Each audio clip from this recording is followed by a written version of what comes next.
Kami ucapkan selamat datang kepada PLT Direktur Jenderal Perkebunan Kementerian Pertanian Republik Indonesia Bapak Heru Triwidarto SSI MSc. Mari kita sambut dengan tepuk tangan yang meriah Bapak Ibu hadirin sekalian.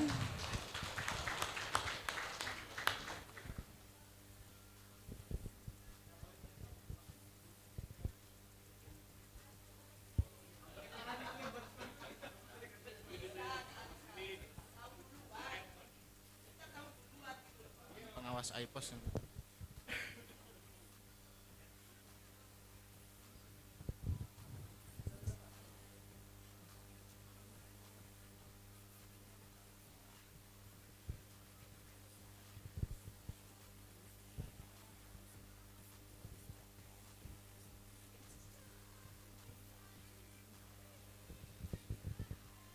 Assalamualaikum warahmatullahi wabarakatuh.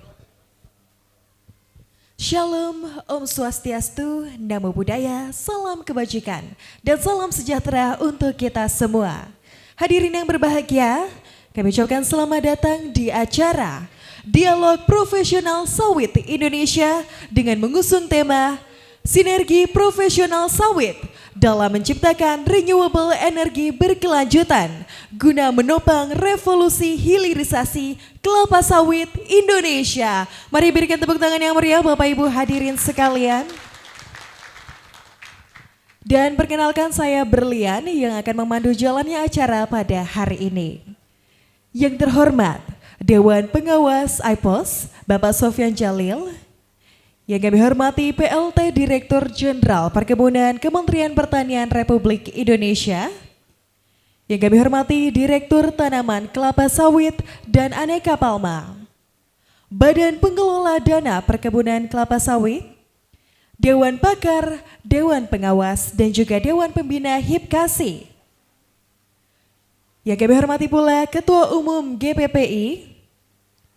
Yang kami hormati Ketua Umum APKASindo. Ketua Umum Aspekpir, PT KPBN, narasumber dan moderator dialog profesional sawit pada hari ini, pengurus DPP HIPKASI, pengurus DPW HIPKASI, dan juga hadirin serta seluruh hadirin yang telah hadir secara offline dan online pada hari ini. Sekali lagi boleh berikan tepuk tangan yang meriah Bapak Ibu hadirin sekalian.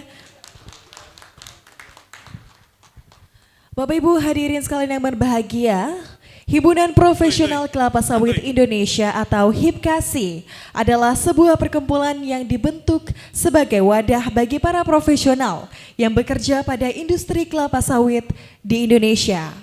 HIPKASI terdiri dari para profesional kelapa sawit yang bekerja di bidang agronomi, pabrik, riset, legal, administrasi dan keuangan, HRD, komersial dan departemen support lainnya di industri sawit. Saat ini HIPKASI terdiri dari 25 provinsi dan juga beberapa negara penghasil sawit di luar negeri. Baik Bapak Ibu hadirin sekalian, demi kelancaran acara pada hari ini, marilah kita awali dengan doa. Doa dipersilakan.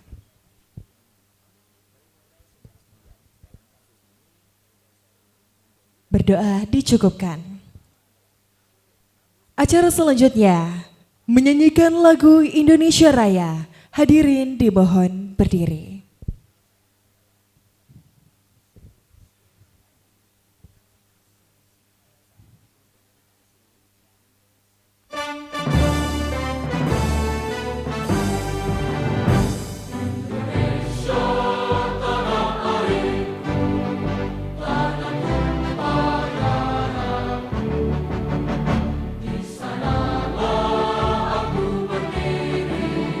Jadi bangku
menyanyikan lagu Mars Hipkasi.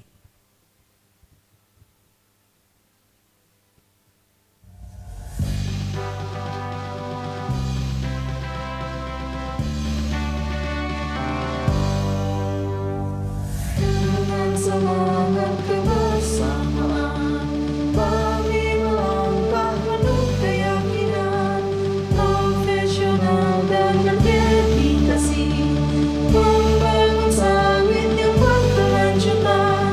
Jaya kasih dengan tekad kuat kami, mengharumkan nama negeri dalam industri sawit yang abadi. Kami adalah garda terdepan, menjaga sawit yang lestari dengan ilmu dan integritas. Kami berkontribusi tanpa henti. Jaya kasih dengan tekad kuat kami, mengharumkan nama negeri dalam industri sawit yang abadi. Bersatu padu dalam harmoni, menggapai mimpi yang kita dambakan. Untuk Indonesia, negeri kita tercinta, melalui sawit kita berkarya.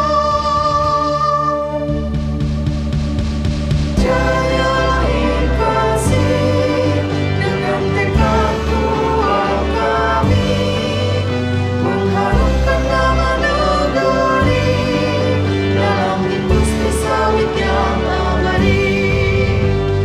Jaya kasih dengan tekad kuat kami, mengharumkan nama negeri dalam industri sawit yang abadi. Hadirin dipersilakan duduk kembali.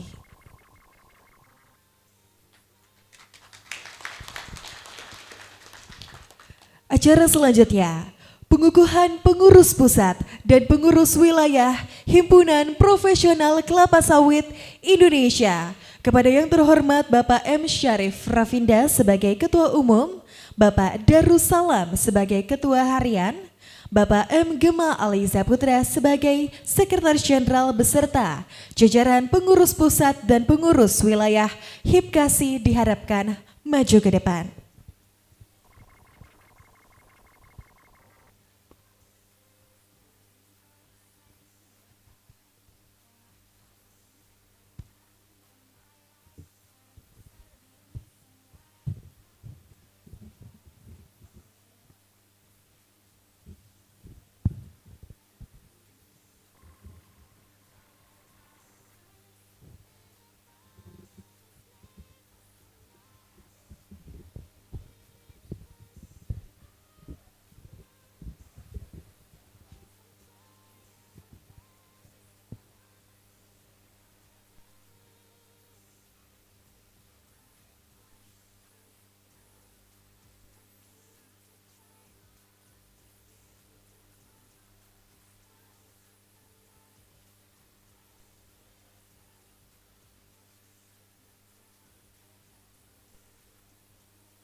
Kepada yang terhormat PLT Direktur Jenderal Perkebunan Kementerian Pertanian, Bapak Heru Triwidarto SSI MSC, kami persilakan untuk maju ke depan untuk mengukuhkan pengurus Himpunan Profesional Kelapa Sawit Indonesia. Kami juga mempersilahkan kepada yang terhormat Bapak Ardi Praptono, Bapak Sofyan Jalil, Ibu Delima Hasri Azahari, Bapak Ertwar Silalahi, Bapak Eko Darmawan, dan Bapak Ruli Hairul Hamdani untuk mendampingi prosesi pengukuhan pengurus Hipkasi. Waduh, saya nggak sopan di depan Pak Menteri ini. Kita dukung Bapak.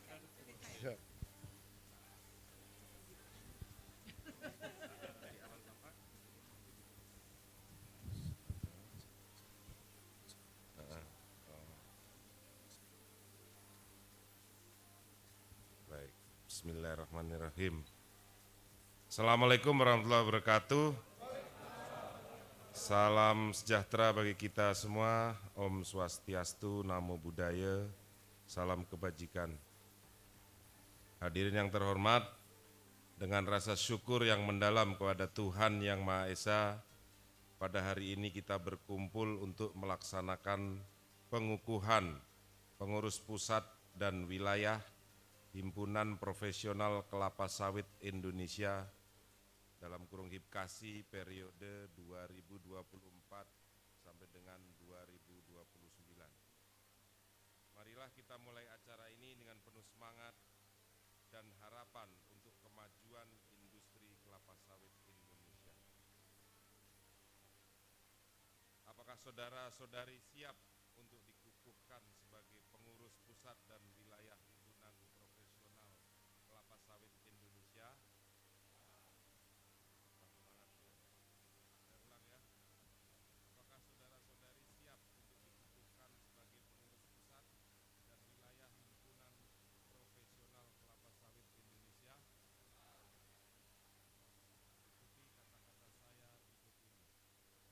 Kami, pengurus Himpunan Profesional Kelapa Sawit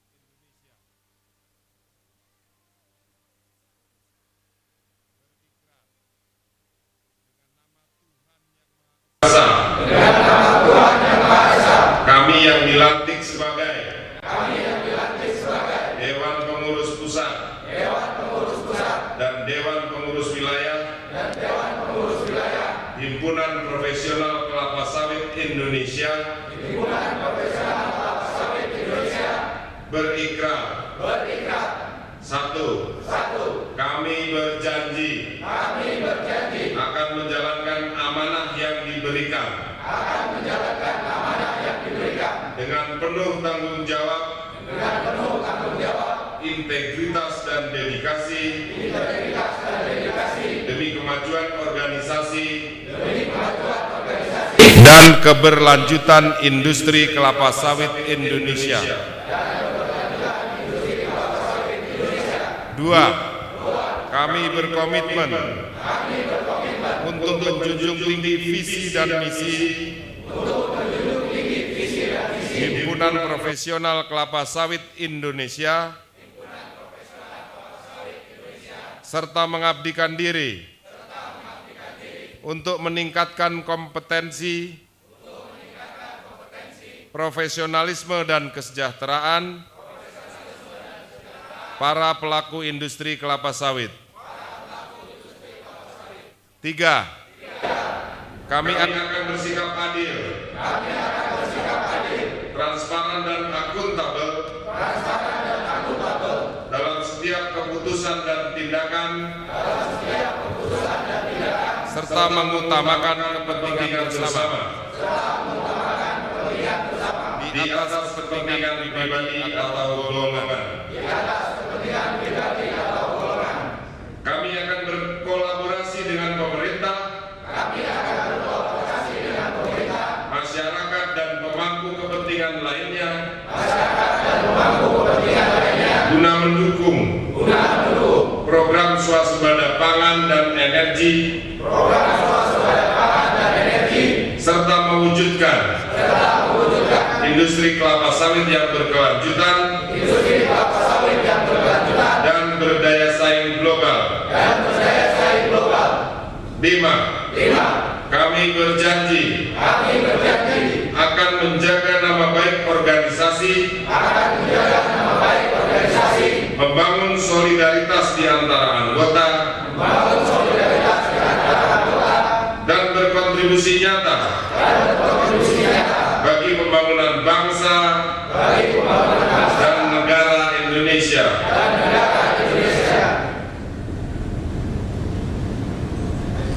Dengan mengucapkan Bismillahirrahmanirrahim, pada hari ini Sabtu tanggal 16 November tahun 2024, saya Heru Triwidarto secara resmi mengukuhkan Saudara Insinyur Haji Muhammad Syarif Rafinda MM sebagai Ketua Umum beserta jajaran pengurus pusat dan wilayah Himpunan Profesional Kelapa Sawit Indonesia periode 2024 sampai dengan 2029. Semoga saudara sekalian diberikan kemudahan dan kebijaksanaan dalam menjalankan tugas dan amanah ini. Terima kasih. Assalamualaikum warahmatullahi wabarakatuh. Selanjutnya penyerahan bendera Pataka.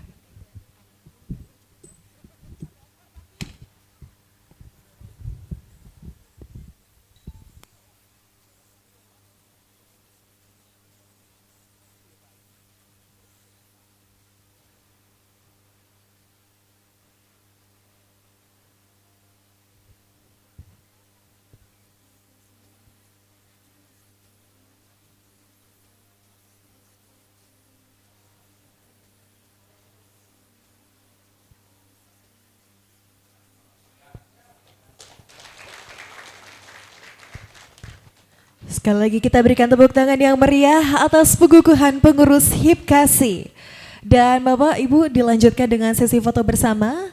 Kami mohon untuk Bapak merapat dengan pengurus-pengurus HIPKASI.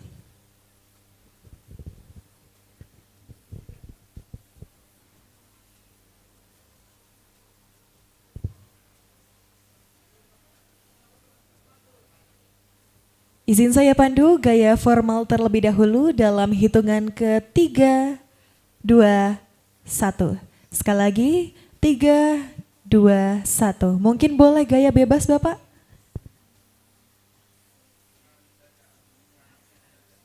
Tiga, dua, satu.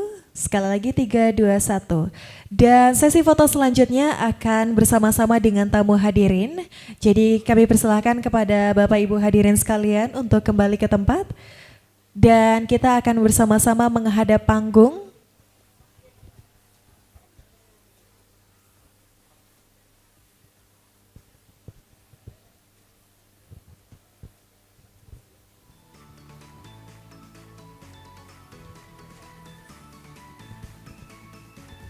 Sekali lagi kami mohon Bapak Ibu hadirin sekalian untuk berdiri dari tempatnya masing-masing. Untuk seluruh tamu hadirin kami persilahkan untuk berdiri dari tempatnya masing-masing karena kita akan melakukan foto bersama.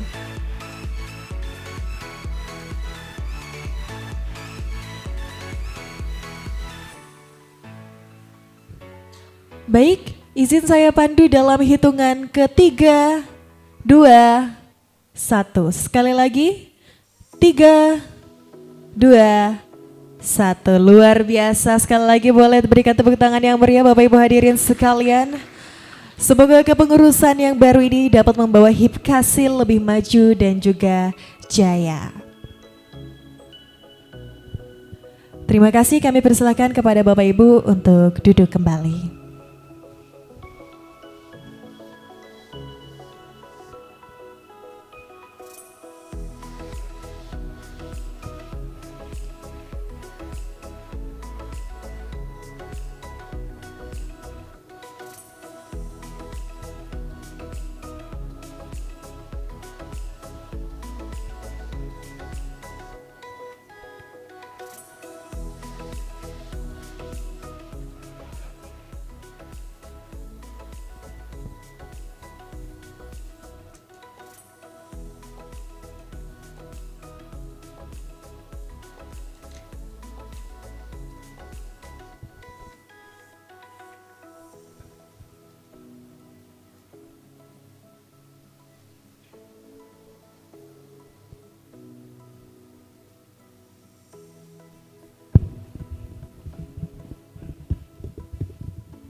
Baik, ke acara selanjutnya kita akan bersama-sama mendengarkan sambutan dan arahan oleh PLT Direktur Jenderal Perkebunan Kementerian Pertanian Bapak Heru Triwidarto SSI MSC.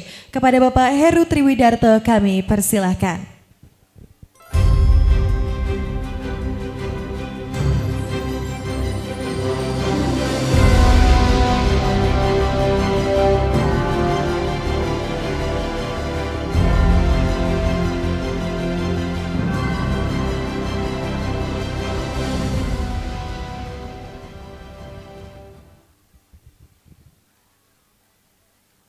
Baik, bismillahirrahmanirrahim. Assalamualaikum warahmatullahi wabarakatuh. Selamat pagi, salam sejahtera untuk kita semua. Om Swastiastu, Shalom, Namo Buddhaya, salam kebajikan, salam sehat untuk kita semua. Yang saya hormati Bapak Menteri Sofyan Djalil, saya tidak sebut jabatannya Pak, karena Bapak banyak sekali jabatannya. Sebagai Dewan Pengawas AIPOS, kemudian yang mewakili Dirut BPD BKS, Ketua Dewan Minyak Sawit Indonesia, Ketua GAPKI atau yang mewakili, Ketua GPPI, Bunda Delima, Ketua Apkasindo atau yang mewakili, Ketua Aspekpir atau yang mewakili, Direktur Eksekutif PASPI atau yang mewakili, Ketua AIPOS, Ketua Alpensi, dan hadirin sekalian yang berbahagia. Pertama tentu kita panjatkan puji syukur kehadirat Allah SWT, Tuhan Yang Maha Esa, yang karena nikmat dan karunia-Nya kita diberikan kesehatan sehingga bisa berkumpul pagi ini di dalam acara pengukuhan pengurus HIPKASI dan juga nanti dilanjutkan dengan seminar mengenai kelapa sawit. Saya tentu mengapresiasi hadirnya HIPKASI ini karena organisasi pekebun sawit sudah banyak Pak Menteri, ada Apkasindo, ada Aspekpir, kemudian ada SPKS dan lain sebagainya itu. Organisasi pelaku usaha besar juga sudah ada, GAPKI ya, meskipun belum semua pelaku usaha besar masuk ke sana gitu. Yang memang belum ada itu profesionalnya. Makanya tadi saya ketemu Pak Ketua Harian ya. Saya tanya kenapa acaranya Sabtu, pasti karena hari Senin sampai Jumat kerja gitu Pak Menteri. Tapi nggak apa-apa, bagi kami juga sudah biasa Pak Menteri, Sabtu Minggu tidak libur gitu ya. Jadi sudah biasalah kalau memang harus hari Sabtu gitu ya. Dan tentu kami dari sisi pemerintah mewakili Kementerian Pertanian, Direktorat Jenderal Perkebunan, tentu sangat mengharapkan kontribusi, masukan, pemikiran apapun yang positif bagi pembangunan kelapa sawit Indonesia ke depan ini. Tantangan sangat banyak. Yang utama tentu soal produktivitas, karena hitungan kita, izin Pak Menteri kalau saya ditanya itu, saya mungkin orang paling kaya di dunia Pak, seandainya gitu ya. Seandainya 17,2 juta hektar lahan sawit itu punya saya sendiri kan gitu. Sampai hari ini pun 1 hektar pun belum punyanya saya. Tapi karena saya berkarir di Ditjenbun sejak 25 tahun yang lalu, sekarang harus bertanggung jawab gitu ya. Bagaimana subsektor perkebunan khususnya kelapa sawit yang memang kontribusinya sudah sangat besar dan potensi untuk makin membesarkannya itu masih ada. Dari sisi produktivitas kita masih di kisaran 3-4 gitu ya kalau rakyat dan perkebunan besar negara swasta itu disatukan. Kalau rata-rata nasional 3, sekian lah gitu, 3,2 mungkin Pak Ardi ya. Sementara dari sisi perbenihannya sudah banyak yang kami lepas juga, potensinya itu luar biasa. Setara CPO 5, 6, 7 ton itu sudah ada barangnya. Pertanyaannya kan kenapa ini di lapangan tidak, ya mendekati itulah. Kalau rata-rata sekarang 3 itu jadi 5 begitu, gak usah khawatir kalau naik 2 poin berarti itu kan.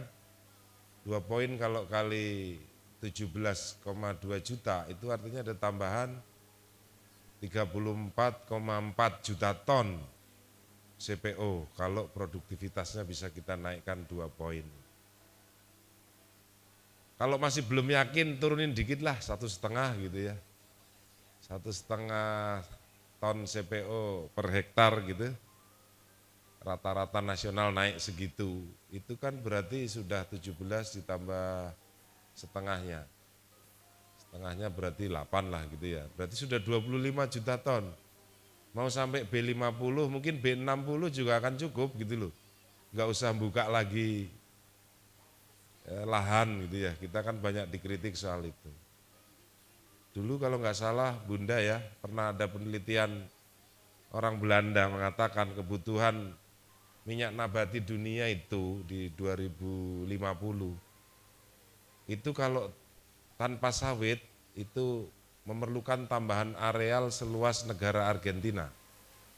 Nanti Messi itu bingung mau pulang kemana kalau Argentina jadi kebun sawit kan. Dengan sawit itu hanya 2 juta hektar tambahan yang diperlukan. Saya lupa namanya itu, orang Belanda. Bukan karena saya alumni universitas di Belanda gitu, saya sama dia juga nggak kenal. Tapi saya melihat itu sebagai tantangan gitu loh bagi panjenengan-panjenengan Anda semua pengurus baru Hipkasi di bawah Pak Ketum, Pak Sarip ya. Tadi kita sudah ngobrol Bunda kami dengan Pak Menteri juga, beliau juga sangat concern terhadap sawit kita. Karena beliau kan malang melintang sebagai menteri, pernah menteri perekonomian juga, berarti beliau paham betul bahwa peran sawit itu masih bisa ditingkatkan ya Pak Menteri ya. Nah ini butuh Bapak Ibu sekalian nih, saya lihat pengurusnya rambutnya belum ada yang putih Pak Menteri. Artinya itu masih di bawah 40 tahun ya. Ada pemeo bilang life begins at 40 gitu ya. Jadi yang merasa belum, saya masih 25 Pak Menteri. Tapi dibacanya dari belakang. Angka 5-nya duluan gitu ya. Jadi saya yakin lah kalau tantangan produktivitas dengan profesional yang sudah terhimpun seperti ini, kemudian minimal kan berarti Sabtu Minggu ngumpul ya. Jangan lupa kan keluarganya ya. Saya sudah mulai diprotes sama istri saya Bunda karena jarang di rumah. Akhirnya saya bawa itu di parkiran bawah itu. Karena biar tahu saya keluar itu juga kerja gitu ya. Ya minimal seminggu sekali ngumpul kemudian memberikan masukan, analisis. Terus terang kami juga punya banyak keterbatasan Pak Menteri ya. Yang diurus juga bukan cuma sawit. Jadi sangat membutuhkan ini masukan dari teman-teman untuk bagaimana nih menggenjot produktivitas. Sudahlah kita berhenti, jangan nyalain terus PSR lambat gini gitu. Coba tukeran deh jadi direktur sawit, pasti pusing Pak. Ya Pak Ardi ya, karena masalah PSR itu, waduh, seabrek Pak.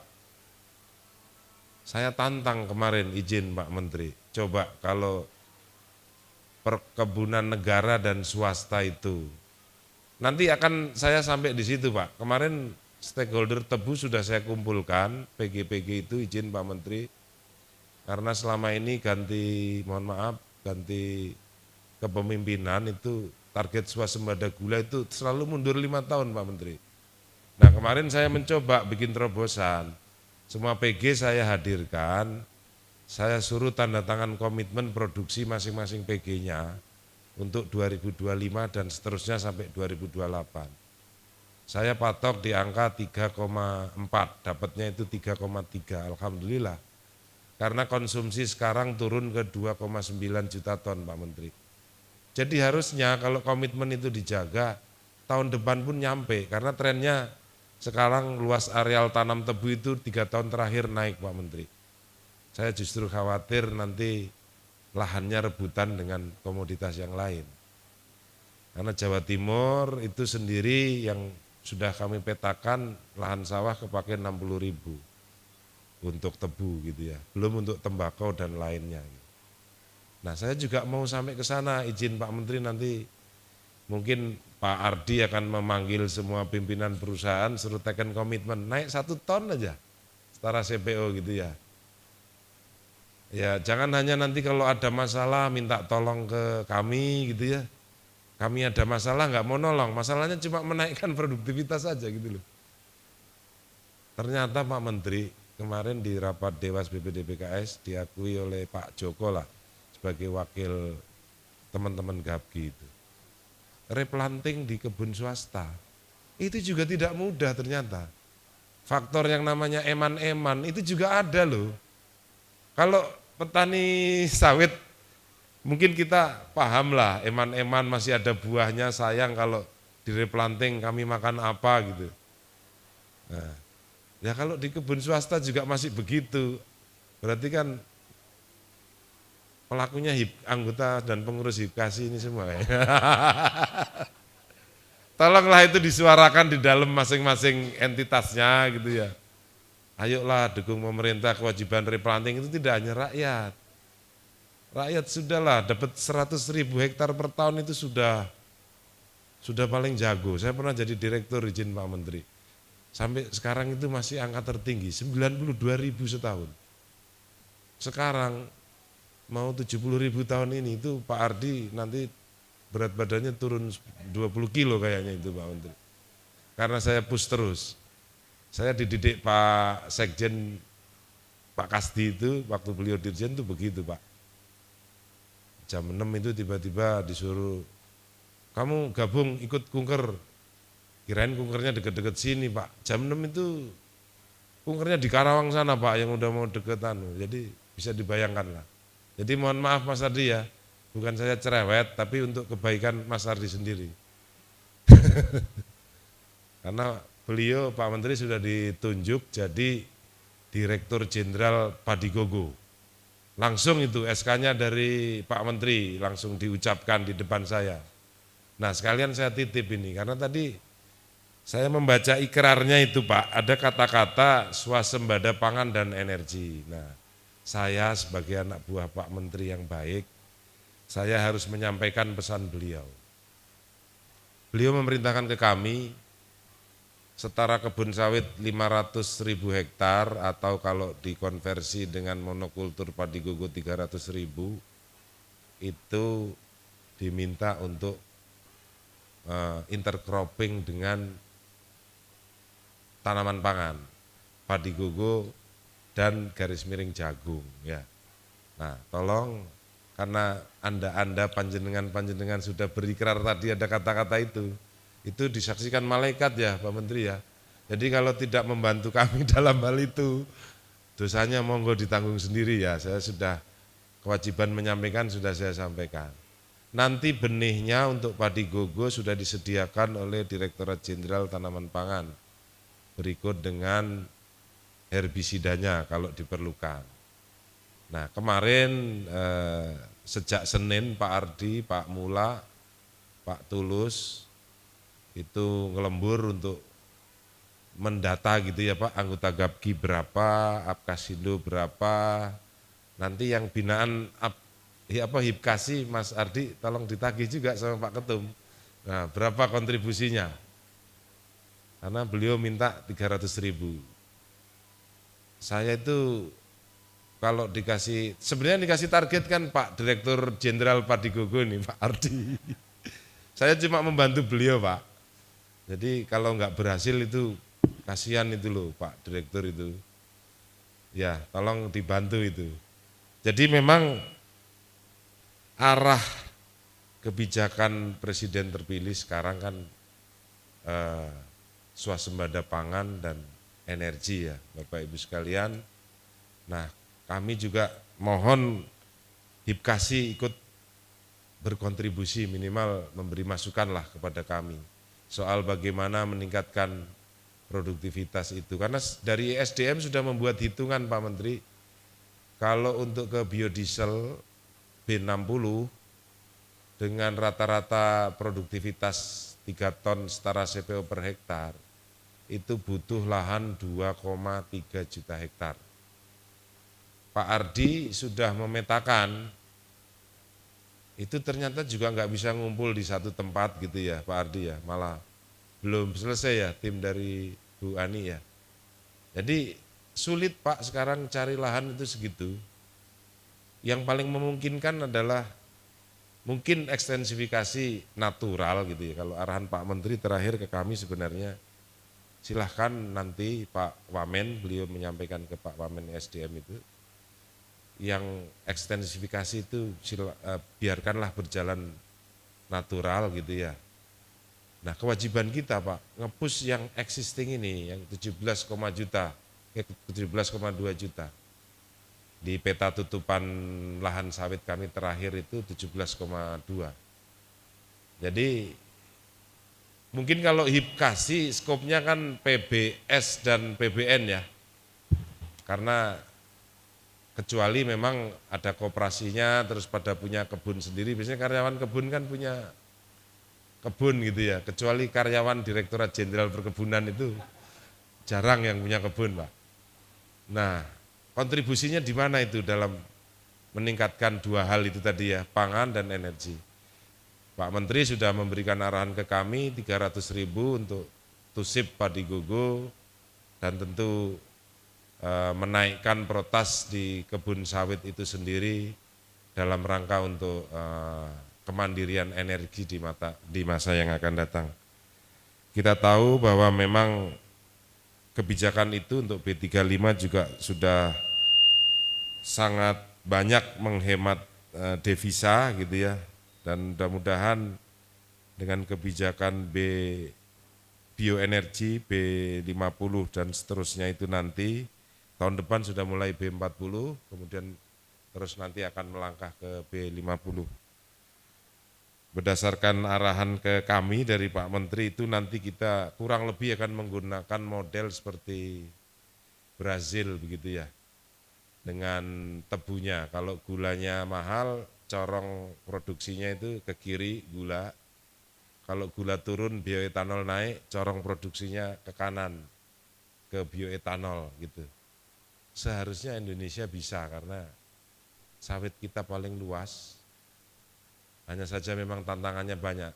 Di dalam negeri soal produktivitas, soal pemenuhan aturan-aturan fasilitasi pembangunan kebun masyarakat, kemudian kewajiban menyediakan 20% dari kebun sendiri. Nah ini juga mohon teman-teman HIPKASI itu memberikan masukan ke kami. Kalau dari sisi pengusaha izin Pak Menteri, PKS tanpa kebun itu pengennya mau ditutup semua Pak. Tapi kalau pemerintah ngomong begitu kan kontraproduktif ya, karena sudah ada investasi di situ. Nah, kenapa tidak yang kebun-kebun rakyat yang belum bermitra ini dimitrakan dengan PKS-PKS yang itu? Memang secara aturan ini Pak Menteri kadang-kadang ada kewenangan-kewenangan yang beririsan, termasuk di dalamnya pendirian PKS tanpa kebun itu kan izinnya bukan di kami, di Kementerian Perindustrian,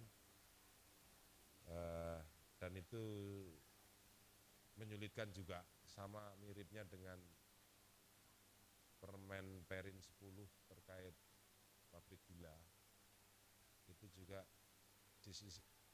disinsentif terhadap pembangunan kebun tebu kan. Di sisi kami ingin mendorong pabrik sawit itu ya 20%-nya dari kebun sendiri. Bahkan pemerintah di Undang-Undang CK itu sudah memudahkan sekali. 20%-nya pun ini bisa berasal dari kebun mitranya. Kurang baik apa pemerintah itu, kan gitu ya. Nah, dari sisi pengusaha pengennya itu Pak, PKS-PKS tanpa kebun itu ditutup semua. Dari teman-teman pekebun, ya kenapa ini nggak dikawinin aja? Kami masih banyak nih yang belum bermitra dengan PKS gitu ya. Selama ini belum kita tata dengan baik, itu bakal masih ada pencurian brondolan, TBS jalan-jalan ya kan.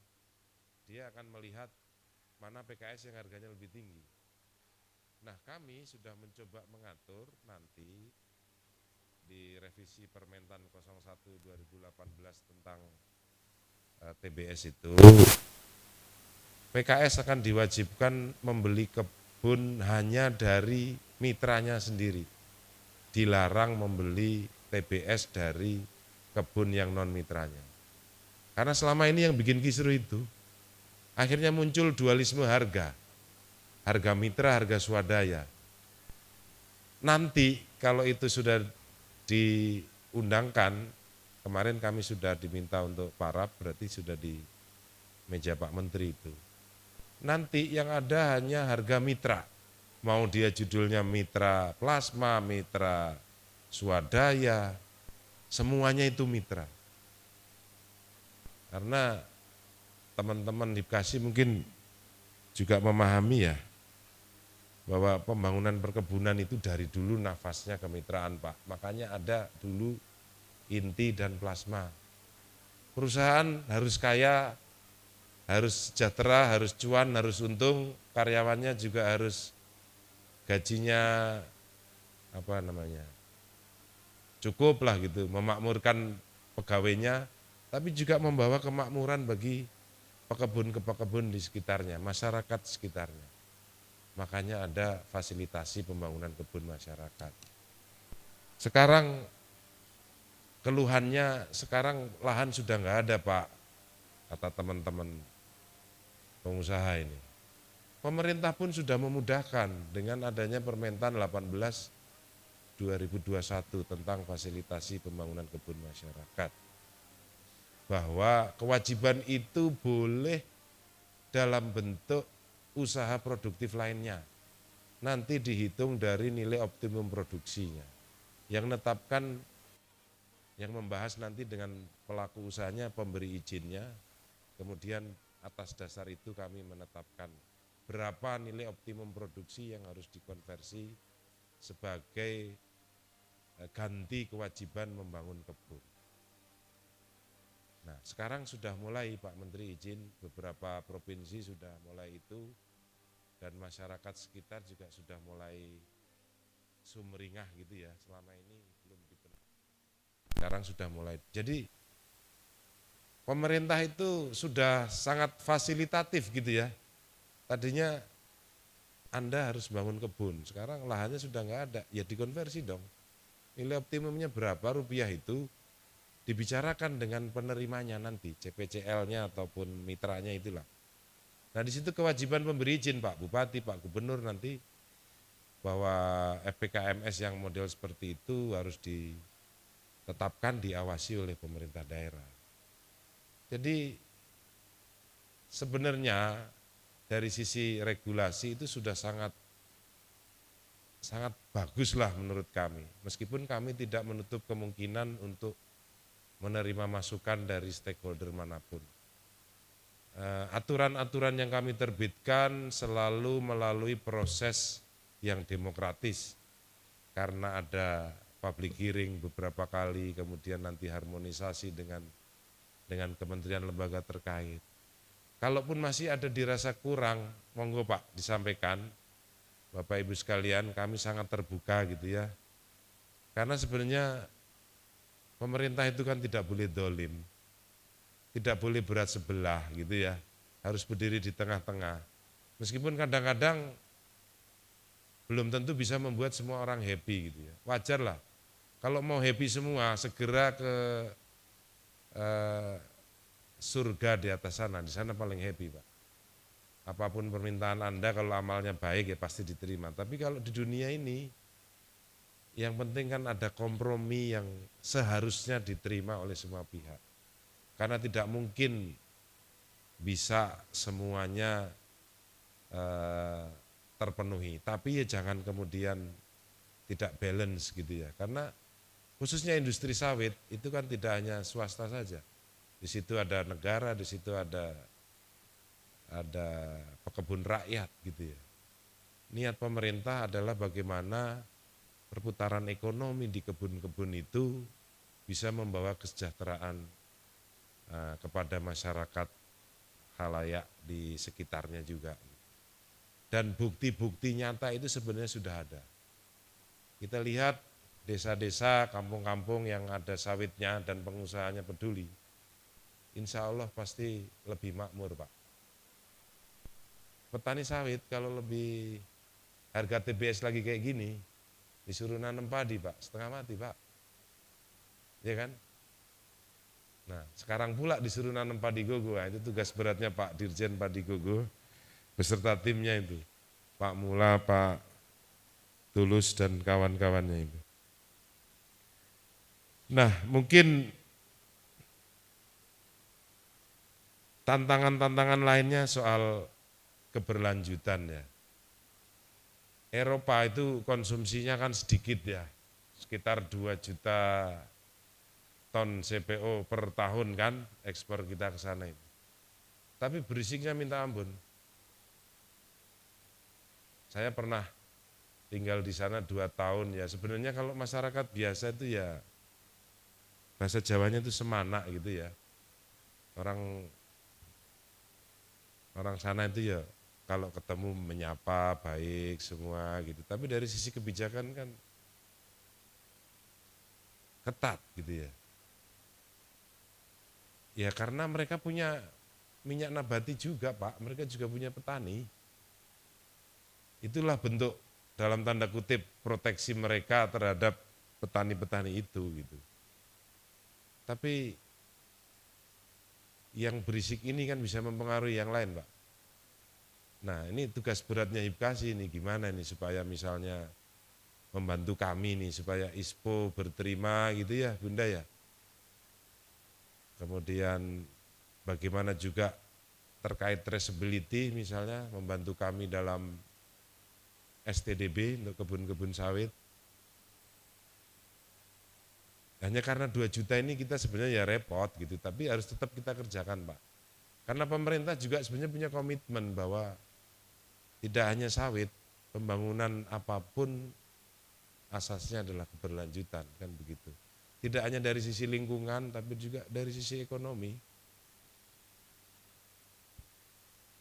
Nah, itu yang di luar Pak. Jangan nanti Hibkasi ikut-ikutan jelek-jelekin sawit, itu namanya buang kotoran di piring sendiri itu. Di kita ini kan harusnya tidak terjadi ya. Saya kemarin ketemu pengurus pemerintah kabupaten penghasil sawit Pak Menteri. Salah satu stafnya gitu, itu pun masih pikirannya sawit itu kan boros air Pak. Daerah saya itu karena sawit jadi panas. Ibu daerahnya mana? Mamuju katanya. Ya iyalah orang tepi pantai mana ada nggak panas dia bilang. Saya juga Jepara panas Pak. Bu, iya kan? Jadi segila itu gitu loh pemahaman orang soal sawit itu dianggap jahat sejahat-jahatnya gitu. Padahal kalau kita lihat kan jutaan orang hidup dari situ gitu loh Pak. Masa kita sendiri sebagai bangsa Indonesia malah ikut-ikutan jelek-jelekin sawit. Ini tolong ini teman-teman Hibkasi juga. Kami punya program perkebunan Goes to School. Kita coba itu Pak, masuk kami ke SD-SD. Jangan sampai nanti penerus bangsa ini tuh mungsuhi potensinya bangsa sendiri gitu loh. Nah coba teman-teman Hibkasi nanti ya dari keluarganya sendiri, saudara-saudaranya, bagaimana itu supaya mereka tuh yakin bahwa sawit itu baik untuk Indonesia gitu. Sawit itu kekuatan Indonesia ya. Kita paham negara lain enggak ada Pak yang pingin Indonesia maju, enggak ada yang pingin Indonesia kuat, karena mereka mungkin sudah pernah mendengar sejarah Singosari, sejarah Majapahit. Satu-satunya bangsa yang bisa ngalahin Kubilai Khan cuma bangsa Nusantara Indonesia kan, yang utusannya dipotong kupingnya, kumisnya dicukur sebelah itu. Coba bangsa mana? Sampai ke Arab sana, Eropa hancur semua rata dibuat Kubilai Khan, Genghis Khan. Kita bisa menang loh Pak. Nah kalau kita nggak sadar sendiri kekuatan kita, terutama di sawit, habis Pak kita. habis Pak kita. Mimpi kita sebagai bangsa yang besar itu tidak akan terwujud. Mungkin itu terakhir untuk membangkitkan semangat nasionalisme kita ya, bahwa kasarnya sawit itu senjata kita Pak. Jadi harus kita rawat dengan baik sehingga bangsa Indonesia menjadi kuat karena sawit. Assalamualaikum warahmatullahi wabarakatuh. Waalaikumsalam warahmatullahi wabarakatuh. Terima kasih Bapak atas sambutannya dan arahannya yang luar biasa.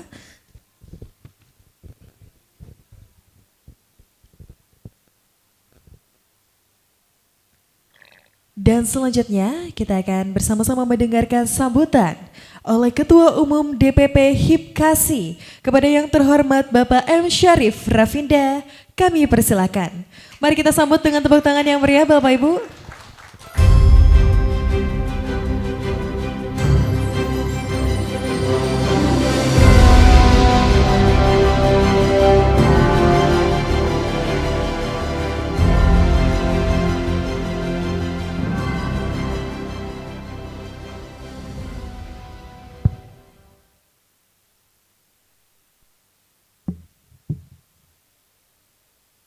Assalamualaikum warahmatullahi wabarakatuh.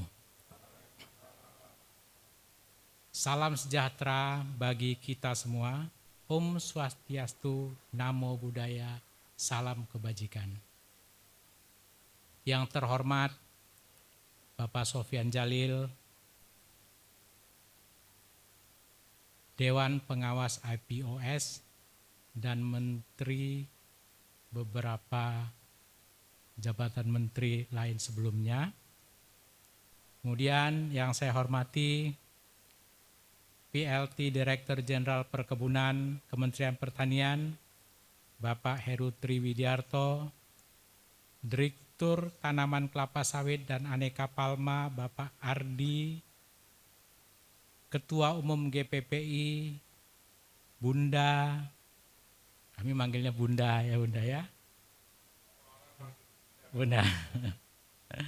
Kemudian Ketua Umum Apkasindo atau yang mewakili, Ketua Umum Aspekpir atau yang mewakili, Ketua Umum Alpensi atau yang mewakili, PT KPBN, narasumber dan moderator dialog profesional sawit, pengurus DPP HIPKASI, pengurus DPW HIPKASI, hadirin dan seluruh undangan yang hadir secara offline dan online. Para pejabat pemerintah, tokoh industri dan pemangku kepentingan dalam sektor perkebunan kelapa sawit, para tamu undangan, narasumber dan peserta dialog profesional sawit Indonesia, rekan-rekan pengurus dan anggota Himpunan Profesional Kelapa Sawit Indonesia, serta hadirin sekalian yang berbahagia. Puji syukur kita panjatkan kepada Tuhan Yang Maha Esa atas rahmat dan hidayahnya sehingga kita semua dapat berkumpul pada hari ini dalam acara yang penting dan bersejarah, yaitu pengukuhan pengurus Himpunan Profesional Kelapa Sawit Indonesia sekaligus pelaksanaan dialog profesional sawit Indonesia. Saya sangat berterima kasih atas kehadiran dan dukungan dari semua pihak yang telah memungkinkan terlaksananya acara ini. Sebagai organisasi yang mewadahi profesional di sektor kelapa sawit, kami menyadari betapa pentingnya peran kita dalam mendukung pengembangan industri kelapa sawit yang berkelanjutan, inovatif, dan mempunyai daya saing yang tinggi. Ini merupakan tulang punggung ekonomi nasional, menyediakan lapangan kerja, mendukung kesejahteraan petani, serta menjadi sektor strategis dalam menopang swasembada energi dan pangan yang sedang diperjuangkan oleh pemerintah untuk Indonesia Emas 2045. Hadirin sekalian yang saya hormati, seperti yang kita ketahui, Bapak Presiden Bapak Prabowo Subianto telah mencanangkan program swasembada pangan dan energi. Program ini bertujuan untuk memastikan ketersediaan pangan dan energi dalam negeri, mengurangi ketergantungan pada impor dan membangun kemandirian bangsa yang kuat dan berkelanjutan. Bagi kita, sektor kelapa sawit, program ini bukan hanya visi, tapi juga tantangan sekaligus peluang. Kelapa sawit tidak hanya berperan penting dalam penyediaan bahan baku pangan, tapi juga memiliki potensi besar sebagai sumber energi terbarukan melalui produk turunan seperti biodiesel. Sebagai respon atas visi swasembada pangan dan energi, Himpunan Profesional Kelapa Sawit Indonesia akan menjalankan berbagai program strategis yang sejalan dengan semangat ini. Di antaranya, program peningkatan produktiviti dan kualitas, pembangunan kapasitas SDM dan sertifikasi kompetensi, pemanfaatan energi berkelanjutan, riset dan inovasi berbasis teknologi, serta yang kelima, penguatan kemitraan dengan pemerintah dan stakeholder lainnya. Kami siap untuk bersinergi dengan pemerintah dan seluruh pemangku kepentingan dalam mewujudkan visi swasembada pangan dan energi. Kami percaya bahwa melalui kerjasama yang kuat, kita dapat menciptakan kebijakan yang berpihak pada kemajuan industri dan kesejahteraan rakyat, serta negara kita juga akan menjadi kuat. Hadirin yang saya muliakan, sebagai Ketua Umum Himpunan Profesional Kelapa Sawit Indonesia, saya ingin menyampaikan bahwa kami siap memegang amanah ini dengan penuh tanggung jawab. Saya mengajak seluruh anggota himpunan ini untuk bekerja keras, bergandeng tangan, dan berkontribusi nyata bagi bangsa dan negara. HIPKASI berdiri pada tanggal 30 Agustus 2024. Masih terlalu muda dan masih prematur bagi suatu organisasi. Tapi 65 hari ini kami mampu mengumpulkan anggota yang semuanya adalah praktisi lapangan lebih kurang 1.850 yang terdiri dari level director sampai level staff. Dan dari 410 perusahaan yang sudah bernaung atau bergabung di HIPKASI ini. Dan juga kami saat ini sudah memiliki 10 DPW yang sudah eksis. DPW Kalimantan Timur, DPW Kalimantan Barat, DPW Kalimantan Tengah, DPW Kalimantan Selatan, DPW Kalimantan Utara, DPW Sumatera Utara, DPW Bengkulu, DPW Sumatera Selatan yang berhadir juga pada hari ini Ibu Mariati, terima kasih Bu, DPW Lampung dan DPW Riau. Dan terupdate member HIPKASI ini yang masih dalam urutan pendaftaran ada hampir 600-an lagi. Ini masih proses seleksi.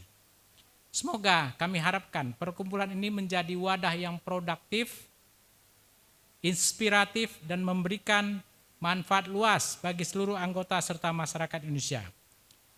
Di sini kami juga mengucapkan terima kasih kepada seluruh sponsor yang sudah mendukung kegiatan ini, antara lain PT Pascal Biotech Indonesia, PT Nufarm Indonesia, PT Tribuana Solusi Inovasi Teknologi, PT Nosindo Nusantara Agri, PT Prima Tata Daya. Juga kami mengucapkan terima kasih kepada media partner Hai Sawit Indonesia, Sawit Indonesia, Majalah Agrina, majalah Elais, Sawit Setara, dan A1 Pro. Akhirnya, saya mengucapkan terima kasih kepada semua pihak yang telah mendukung kami dan berharap dukungan ini dapat terus berlanjut agar visi dan misi kita membangun perkebunan kelapa sawit yang profesional dan profitable umumnya serta untuk negara Republik Indonesia. Wassalamualaikum warahmatullahi wabarakatuh. Salam sejahtera bagi kita semua.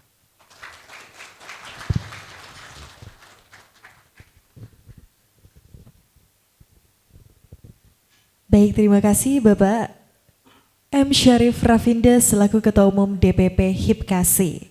Dan selanjutnya kita akan mendengarkan keynote speech oleh Dewan Pengawas IPOS Indonesian Palm Oil Strategic Studies kepada yang terhormat Bapak Dr. Sofyan Jalil. Kami persilahkan.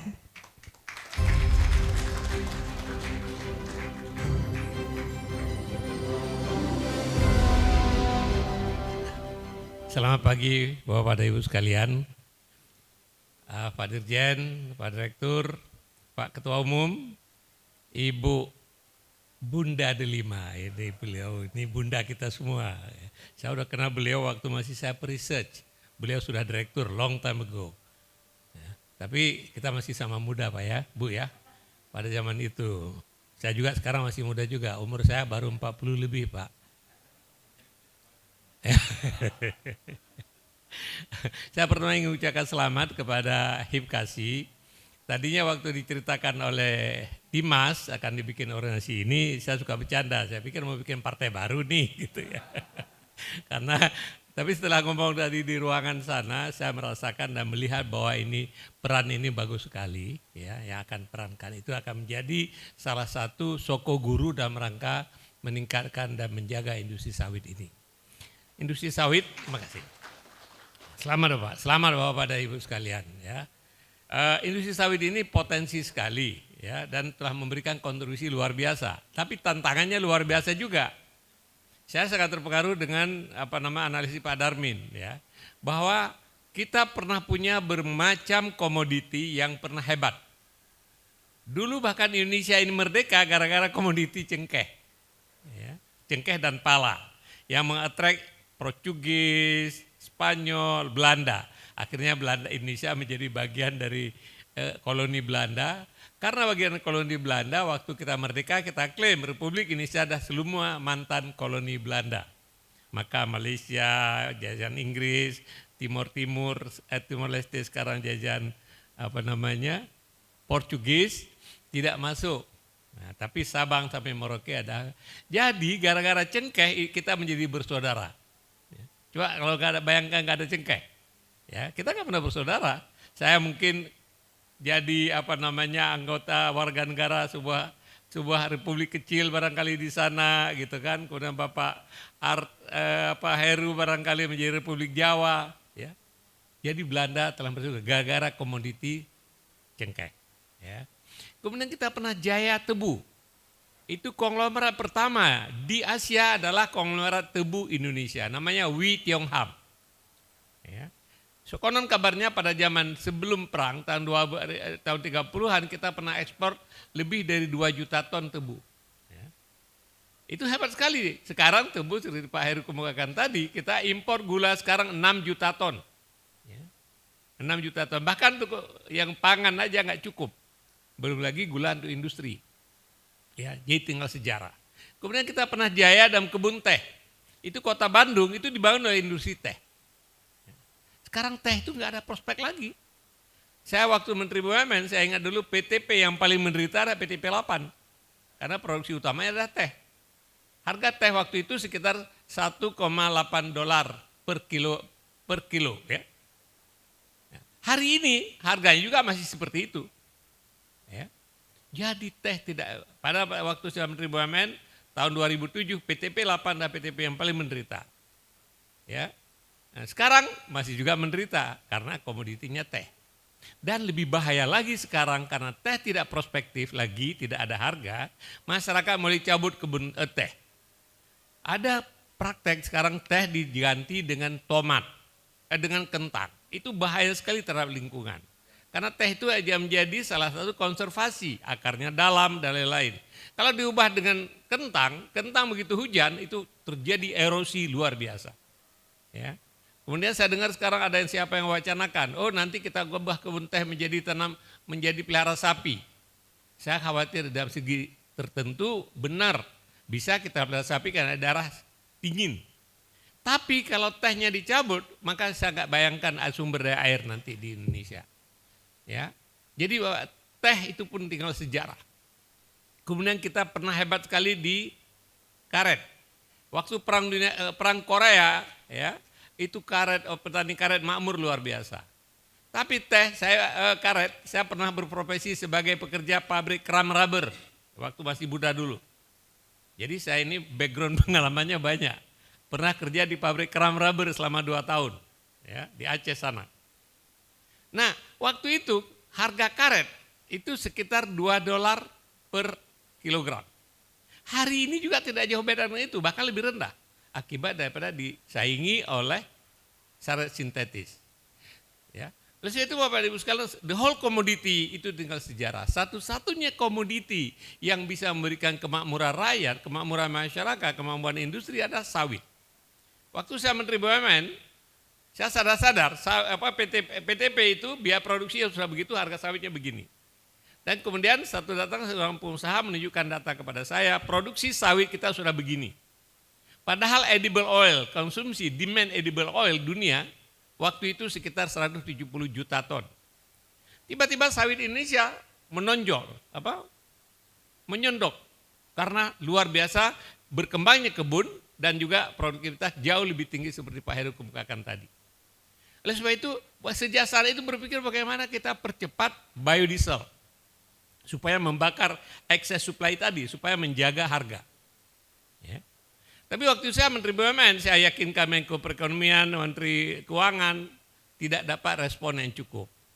Tuhan mengizinkan, kemudian saya jadi Menteri Menko Perekonomian dari 2014. The first thing first yang saya lakukan adalah mendirikan BPDPKS.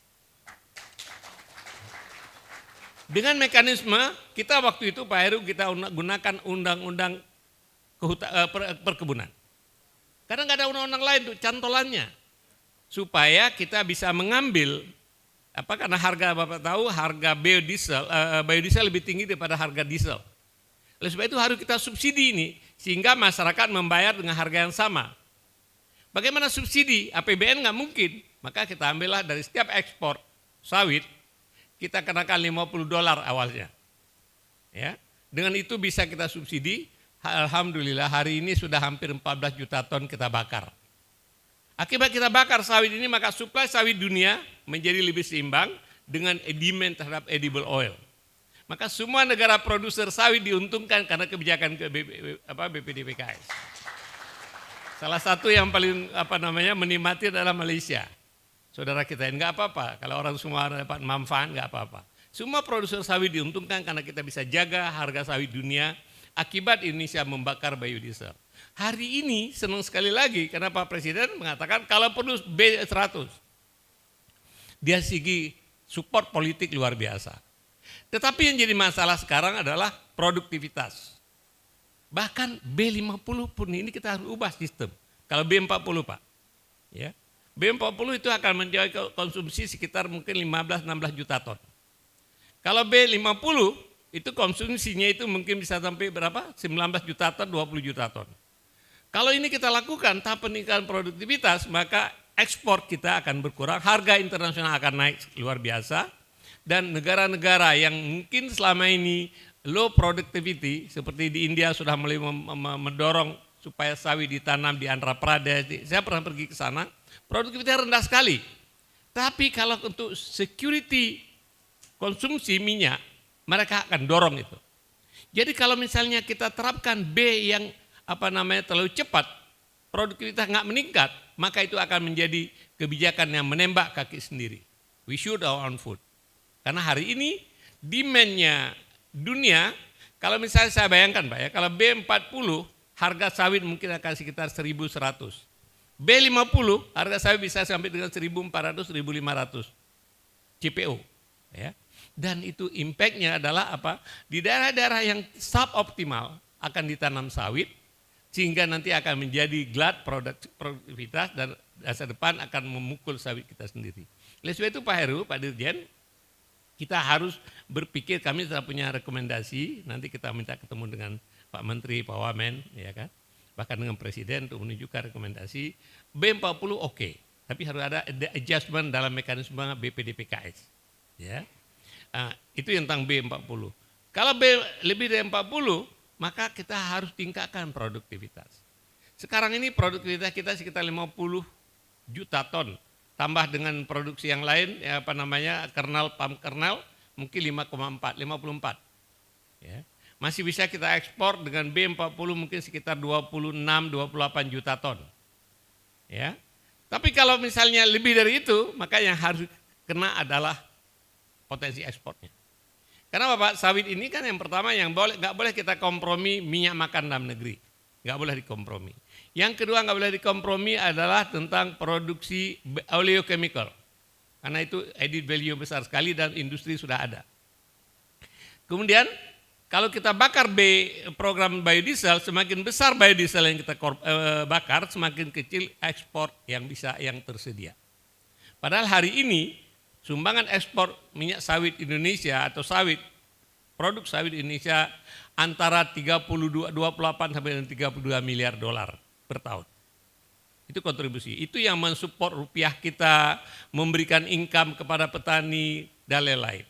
Tapi kalau ekspor kita berkurang, ya kan, mungkin itu jangka pendek oke, karena harganya akan meningkat sekali.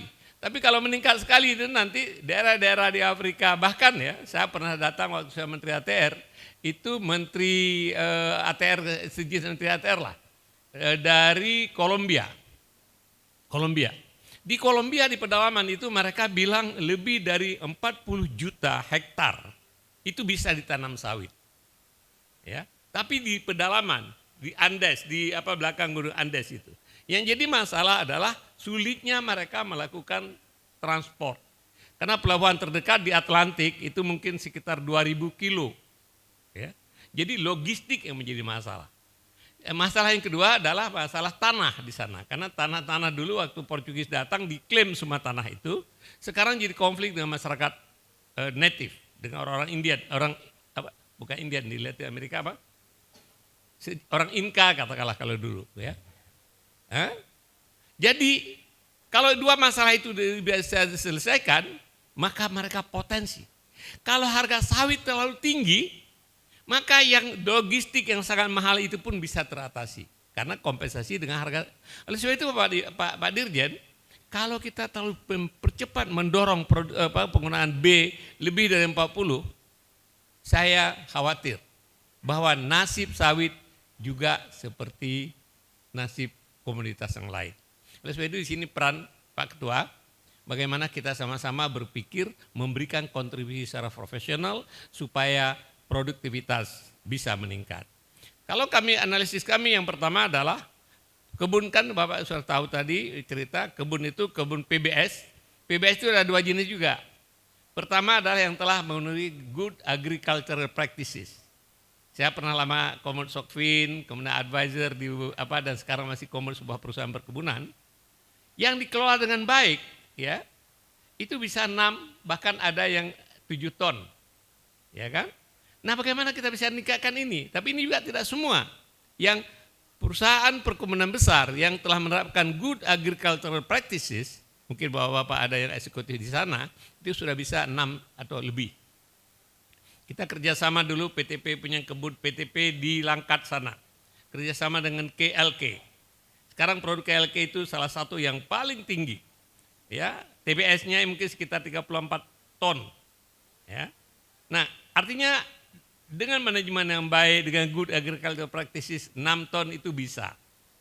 Tapi yang lebih menderita ada kebun PBS, mungkin PBS bukan penggunaan besar, tapi yang sedang, yang produktivitas masih sekitar 3,5 ton. Saya tidak tahu, ini potensi bisa dinaikkan.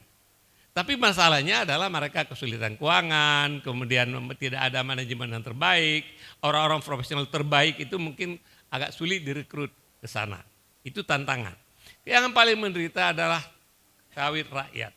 Sekira paling sedikit 7 juta hektar, sawit rakyat produktivitas cuma 3 hektar, 3 ton. Persoalannya adalah bagaimana waktu masih di Kementerian salah satu program yang penting sekali waktu kita bikin BPDPKS adalah bagaimana cukup dana untuk melakukan replanting. Dananya cukup, tapi kesulitannya Pak Ardi ini berkali-kali rapat, dia mungkin kadang dimarahin Pak Darmin, ya kan? Karena itu tantangannya berat sekali. Tantangannya berat sekali kenapa? Karena kebijakan kita fragmented. Ya, kalau dulu zaman Pak Harto membuat kebun itu dia bikin sebuah tim. Ya, mulai lurah, Kapolres, Kapolsek, Kapolres, camat, bupati, semua terlibat. Kemudian ada kepala proyek, maka berhasil program-program PIR dulu. Sekarang, kalau cuma di-lead oleh Kementerian Kehutanan, tidak akan jalan. Karena Kementerian Kehutanan nanti misalnya mempunyai program, ada kekeliruan sedikit datang jaksa, meriksa. Ya. Kemudian koperasi kita yang belum semua baik, ya kan? Datang polisi, diperiksa. Sehingga akhirnya orang takut, itu salah satu. Ya. Jadi Bapak Ibu sekalian, PSR ini harus berhasil. Saya percaya, mungkin Bapak juga tahu bahwa sawit tidak bisa menjadi komoditas rakyat. Karena apa? Waktu tanam oke, rakyat bisa buka hutan tanam. Tapi waktu replanting memerlukan alat berat, memerlukan bermacam-macam treatment yang cuma bisa dilakukan oleh korporasi. Oleh sebab itu, bagaimana replanting harus dilakukan harus melibatkan korporasi. Pak Dirjen waktu itu kita ada peraturan bahwa sebenarnya yang paling bagus adalah tantangan lain di PSR ini adalah masalah status tanah. Itu sumber masalah. Sekarang 3,4 juta hektar dibilang tanah dalam kawasan hutan.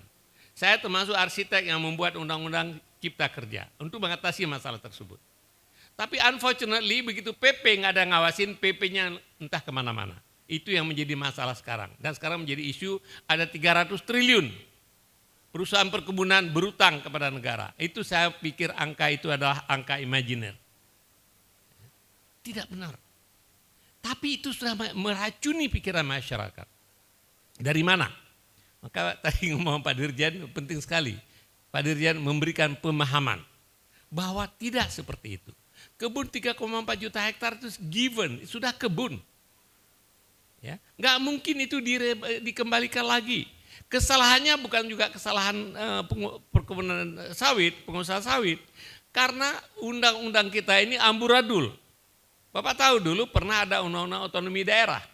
Akibat undang-undang daerah, kewenangan perkebunan diserahkan kepada bupati.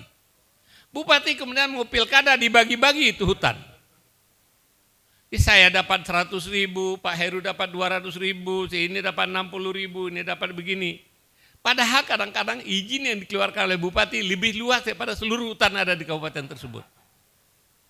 Tapi itu adalah hak legal karena dikeluarkan oleh bupati berdasarkan ketentuan undang-undang otonomi daerah bahwa penyalahgunaan urusan lain, tapi legal.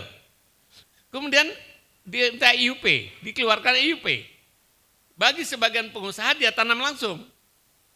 Sekarang itu dia mengatakan bahwa undang-undang di-repeal waktu Pak Kaban, Malim Kaban, Pak MS Kaban, dia katakan enggak berlaku lagi, ditarik kembali kewenangan kepada Kementerian Kehutanan. Dan yang lebih parah lagi adalah melanggar ketentuan undang-undang prinsip bahwa sebenarnya yang sudah legal tidak pernah illegal. Itu undang-undang. Ya. Kalau sudah dulu diberikan oleh bupati dan legal pada saat itu enggak illegal lagi. Bahwa pemerintah mencabut kewenangan yang itu harus dihargai. Sekarang itu dinafikan. Itu menjadi masalah. Itu tantangan terbesar untuk PSR. Kalau misalnya seluruh hutan itu, seluruh tanah itu kita selesaikan, saya tidak mengatakan diputihkan, tapi istilah saya memperlakukan tata ruang fit for purpose. Kalau itu hutan, kebun, ya tata ruangnya yang disesuaikan, karena nggak mungkin lagi ditebang kebun itu. Kalaupun ditebang, nanti jadi masalah lebih besar di masa depan. Kebun tidak terurus, ya kan? Aduh, bermacam, nggak mungkin dihutankan kembali. Oleh sebab itu ini harus kita selesaikan. Kalau urusan tanah selesai, PSR mudah. Kita ubah kebijakan di Kementerian Pertanian, Pak. Intinya mandatkan semua perusahaan besar supaya melakukan PSR. Dan PSR itu bagian dari kewajiban plasma. Ya. Karena tidak mungkin kalau saya petani punya 5 hektar untuk melakukan replanting sendiri. Karena harus ada alat berat harus dicincang dikubur. Kalau enggak itu menjadi sarang ginoderma, ya kan? Jadi Bapak, walaupun saya bukan profesional kebun, saya mengetahui cukup banyak. Barangkali Bapak bisa ya. Jadi ini harus dikelola. Jadi kalau kita bisa bereskan masalah status lahan, kemudian diubah kebijakan sedikit di Kementerian Pertanian bahwa semua perkebunan wajib melakukan PSR dan ini ada bagian dari plasma. Karena sekarang banyak sekali perkebunan besar bingung karena dituntut plasma padahal dulu tidak ada kewajiban plasma. Ya. Jadi Bapak, kalau berhasil kita melakukan PSR dan kemudian rekomendasi kami mengatakan PSR baru bisa berhasil melakukan lagi pendekatan seperti zaman Pak Harto. Harus ada tim interdepartemen, ketuanya Dirjen Perkebunan kalau di pusat, di semua kementerian, polisi harus terlibat, dan kemudian di daerah juga begitu ada interdepartemen, ya kan, bupati, gubernur harus terlibat. Sekarang Bapak lakukan PSR, bupati nggak peduli, ya kan, kemudian Bapak lakukan PSR, Kapolres nggak peduli. Tapi kalau tim interdepartemen ada tim di sana, ya, Dinas Perkebunan berikan KPI bagaimana mencapai 100.000 hektar kita replanting dalam 2 tahun ke depan. Semua orang harus bantu. BPN terlibat, kehutanan terlibat, kemudian Polres terlibat, lurah terlibat, camat terlibat, bupati terlibat, baru bisa berhasil. Kalau tidak Pak, dengan fragmented seperti tadi, Bapak membuat ini, kemudian saat ini mempersoalkan secara hukum, waduh, ya. Kalau kita tidak berhasil melakukan PSR, maka jangan berharap kita bisa mencapai B50 bahkan B60 pun nggak akan tercapai. Tapi kalau kita berhasil memperbaiki yang perkebunan sedang tadi yang menerapkan good agricultural practices seperti yang diterapkan oleh perkebunan besar, kemudian PSR masih kita lakukan, saya yakin kita bisa menghasilkan sampai dengan 85 paling sedikit sampai 90 juta ton. Kalau 85 sampai 90 juta ton, maka kita bisa menerapkan mungkin sampai dengan B70 atau B80. Pada saat yang sama, sawit ini masih sangat menguntungkan, akan memberikan kesejahteraan kepada petani. Saya sepakat dengan Pak Heru. Kalau kita pergi ke daerah pertanian, daerah yang ada banyak sawit, rakyat makmur sekali. Ya, mobil-mobil di sana. Tapi kalau kita lihat berusaha di tanaman yang lain Pak, padi apalagi, padi rakyat itu sudah rugi. Saya pernah pergi ke India melihat yang namanya zero budget natural farming. Ya, biaya produksi padi sudah lebih mahal daripada yang didapatkan. Kalaupun ada surplus dan waktu tertentu sangat sedikit. Tapi kalau sawit kita pernah hitung, kalau Bapak tanam panjang sekali nih, saya nggak mau. Intinya adalah sawit sekarang ini satu-satunya tanaman yang masih bisa memberikan kemakmuran. Tantangan lain, tantangan profesional, masalah geoderma, ya, masalah cuaca, ya, perubahan cuaca ini. Tapi ini saya pikir akan bisa diatasi. Kenapa? Sawit bisa sukses seperti ini karena kolaborasi big corporation, terlibatnya korporasi besar. Kalau tanpa korporasi besar maka riset kita nggak bisa lakukan, bibit nggak bisa hasilkan, penyakit nggak bisa kita atasi. Ya, bibit-bibit yang terbaru. Syukurnya karena ada korporasi besar, maka all best practices bisa diterapkan oleh korporasi besar, kemudian bisa cascading ke bawah, termasuk petani bisa mendapatkan bibit yang baik. Jadi Bapak dan Ibu sekalian anggota HIPKASI ini, saya senang sekali. Tantangan lain ada Bapak, saya dengan Pak Darmin, kami meminjamkan, ya, we lend our name, karena kita sangat khawatir tentang sawit. Kalau misalnya para pengambil kebijakan tidak mengerti masalah secara utuh, membuat kebijakan yang salah, ini tinggal sejarah. Ya. Oleh sebab itu saya dengan Pak Darmin, kami dirikan itu IPOS, dan kami, Pak Darmin ketua, saya menjadi wakil ketua. Chairman, Dewan Pengarah, ada profesionalnya. Ya.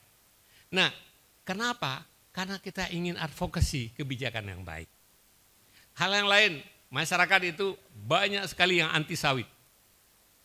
Dalam rapat komrahnya BPD-PKS, waktu itu seorang menteri mengatakan, Pak Menko, saya sangat sulit katanya membela sawit. Kenapa? Walaupun secara policy saya setuju sekali bahwa sawit ini harus kita bela. Tapi kalau ke rumah saya dimaki-maki sama anak saya, kata dia bilang, Papa ini membela sawit, sawit merusak hutan, macam-macam. Dia bilang sangat sulit saya menjustifikasi kepada anak saya, anak menteri bayang. Jadi wajar kalau ilmuwan di Indonesia ini anti sawit. Terutama karena kuatnya pengaruh LSM yang menggendangkan gendang yang keliru. Banyak di antara kita menari dengan gendang orang. Ya, kita ikut gembira, padahal itu ada agenda orang. Ya kan? Oleh sebab itu Bapak Ibu sekalian tantangan berat. Satu usul, Hipkasi Pak Ketua, nanti semua ada ide-ide yang bagus, ada tulisan-tulisan yang bagus, kirimkan kepada kami, kita publikasi lewat jalur IPOS. Ya. Dan kita akan jaga betul integritas IPOS ini supaya IPOS bisa mempunyai voice. Ya, sehingga ini harus sama-sama. Kemarin ada kawan yang ceritakan, kita nggak boleh kampanye sawit seperti pola lama. Di majalah, di buku, di apa begitu. Itu ada impactnya. Tapi sebenarnya yang paling penting adalah apa pendek-pendek itu ya. 3 menit, 2 menit, setengah menit. Menjelaskan dengan ini. Karena anak-anak muda sekarang tidak mau lagi baca yang panjang-panjang. Gak mau dengar yang panjang-panjang. Mereka yang mendengar yang snapshot.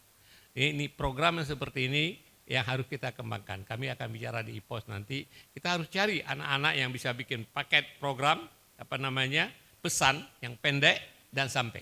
Oleh sebab itu Pak Ketua, Bapak dan Ibu sekalian, semua best practice penemuan Bapak nanti, pengalaman di lapangan, kirimkan, ya kan? Kita akan distribusikan, kita akan sebarkan. Kita punya tujuan yang sama, ya. Kami yang sudah umur 40 lebih ini masih mau fokus betul dalam hal ini karena kita concern tentang masa depan sawit. Ya. Oleh itu selamat Pak Ketua, selamat teman-teman Hipkasi. Mudah-mudahan Anda akan menjadi tim bersama kita membela sawit ini untuk kepentingan bangsa. Terima kasih. Assalamualaikum.